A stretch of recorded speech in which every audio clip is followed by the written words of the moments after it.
All right, boys and girls, we are going to continue with our analogous color leaves. Now, I made a whole bunch of leaves. I redid this from the beginning. Whatever your palette looks like, you can dip your towel in a little bit of water, just a little bit.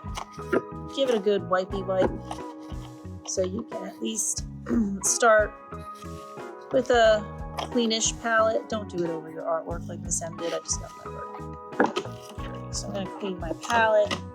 If you have to go and clean your colors out, you can do that now. So what you're going to do, you're going to need obviously brush, your watercolor paints. Remember, Miss M has her watercolor paints set up, I think pretty much the same. So I have 2 yellows in the middle.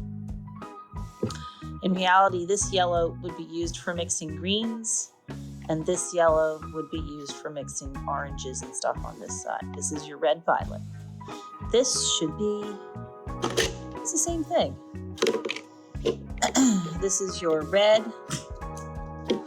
This is your red orange. It's actually not orange, it's a red orange for mixing. This is your yellow, this is your turquoise, this is blue, and this is blue violet. There is no green because we made green. What you need to decide, and this basically works like a color wheel, what you need to decide are what analogous colors you are using. Remember, analogous colors are colors next to each other on the color wheel. And this color wheel has your primary, yellow, red, blue. It has your secondary, orange, green, violet, or purple. And it also has your tertiary colors, red, violet, red, orange, yellow, green, blue, violet. You get the picture. So you want to figure out what colors you want to use. Let's say I want this one to go yellow, orange. You could even have some of this. If you wanted to add some green, you could go yellow, green, yellow, and yellow, orange. Or you could do orange, yellow. I'm going to do the yellow, actually, and the yellow, green. I feel like, so the yellow, green means that the palette also, like this is a cool color and the other 2 are warm. You can do that in this because they are analogous. We're only looking at the colors next to each other. And I'm going to do that for my purple one. So I'm going to mix up some orange or yellow orange, I should say. So lots of yellow.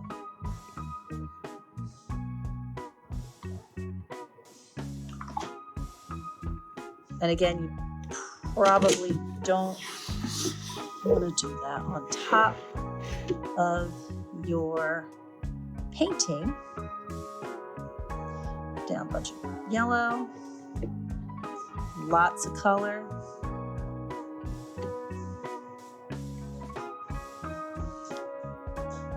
I kind of use the edge to kind of wipe the yellow off. Clean this. Get some little bit of orange, and we're going to do our yellow orange.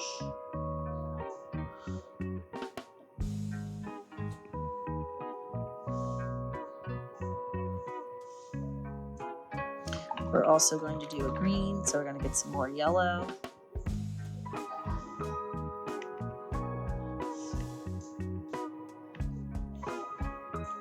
Tertiary colors, remember that. Tertiary color is a primary color mixed with a secondary color.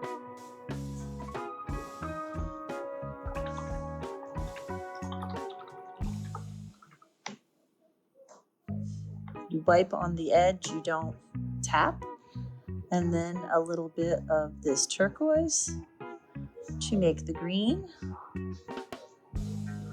maybe even a little more, just to make it a little, and yeah.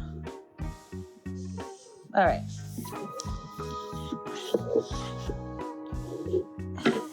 And we're not going to completely mix colors. So I'm going to start with the green, yellow, the yellow, green, not green, yellow in the center. because that's just what I want to do.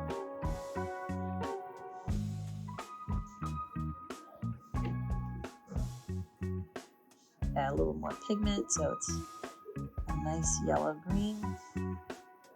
And we're not completely going to mix this up. Well, if that makes sense to you. Clean that out. Now we're going to do the yellow. These colors are very, very saturated. That means they have a lot of pigment. Pigment has nothing to do with pigs, but everything to do with color. Pigment is the stuff that makes the color. So it could be a mineral or usually something natural found that makes this crazy colors. A little more of that green in there, the yellow green. And then the edges are going to be, and be careful, like I'm having some of my green and orange mix, that's no good. Because what you're going to get is a dirty looking color. Try to use the tip of your brush. Don't scrub. Don't scrub. Now I think this could use a little more pigment from your, that's just me. So I might even go in and take some of this and blend it back in. And what that's going to do is create a bit more of what I want, like the color variation. There we go. And then I'm going to come back with my yellow-orange and kind of do a little bit of blending, but not too much. Do not want to over blend. You actually want to see the different colors. So this is the color combination I'm doing for this one. You could use the same colors, or you could come up with another set of analogous colors, which may be what I do. So there I go. There's the light green. I need more yellow, I think, right in here. And once you get these wet, usually they're pretty good. So I'm not blending this. I actually want there to be a difference. So the next one I might do, let me clean this because I want to start fresh.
All right, so I have a lot of warmer colors, except for this green. So I'm going to do a cool color background. So now I'm to where I'm doing the background. I'm going to do the background a blue because that's going to make it stand out. So I don't want the actual leaves to contrast, but I want the background to. And I'm just going with a flat blue because I feel like that's what I need.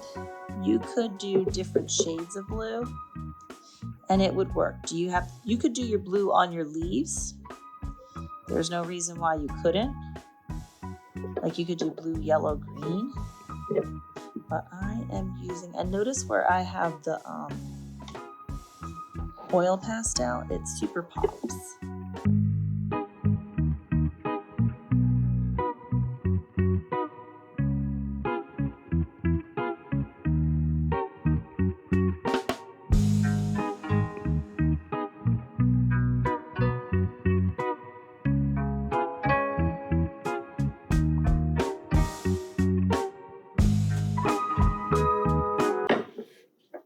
So see me working on this. There's no digging in the paint. So as soon as I put the blue in, cool colors go back, warm colors come forward. Yep, that was my plan. There are my leaves. It looks really pretty.